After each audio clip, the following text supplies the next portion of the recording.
Nagsagawa ng biglaang inspeksyon si Cebu Provincial Governor Pamela Pambari 4 sa insinagawang bypass road project sa bayan ng Dumanhog, Cebu noong Biyernes, Agosto 22, 2025.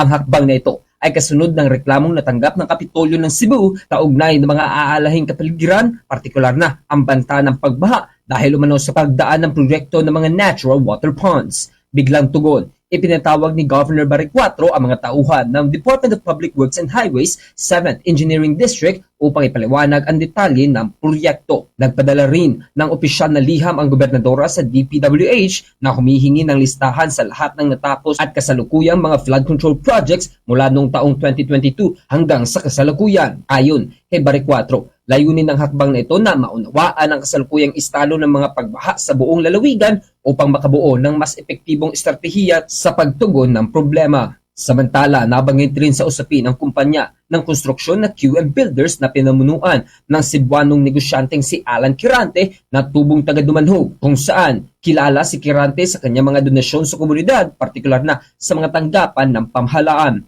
Noong 2018, nagbigay siya ng 1 ektaryang lote sa barangay Manlapay sa Dumanhog, Cebu at sa Provincial Agriculture Office si Quirante kung saan kasalukuyang ginagamit to bilang livestock trading post ng pamahalaang panlalawigan at evacuation center na pinopondohan ng DPWH. Sa panayam ng Bombo Radio Cebu kang Dumanhog Municipal Mayor Guntrano Gungungika, nagpahayag ito ng suporta sa QM Builders na niya ay nagbigay ng kabuhayan sa kanyang mga nasasakupan. Sa hiwalay na pahayag, nilinaw ng DPWH-7 sa pamamagitan ng Regional Director na si Danilo Villa Jr. na wala silang naitalang ghost projects base sa isinagawang audit sa mahigit 600 flood control projects sa buong Cebu at ilang bahagi ng Negros Oriental mula taong 2022 hanggang 2025. Hindi naman po tayo apektado ng ating mga sinasabing guni-guni. No po, ang pinakamahalaga po sa amin na lahat po ng mga projects na ini-implement po ng Region 7 ay may sasagawa po natin na nandoon po. Maganda po yung initiative po dahil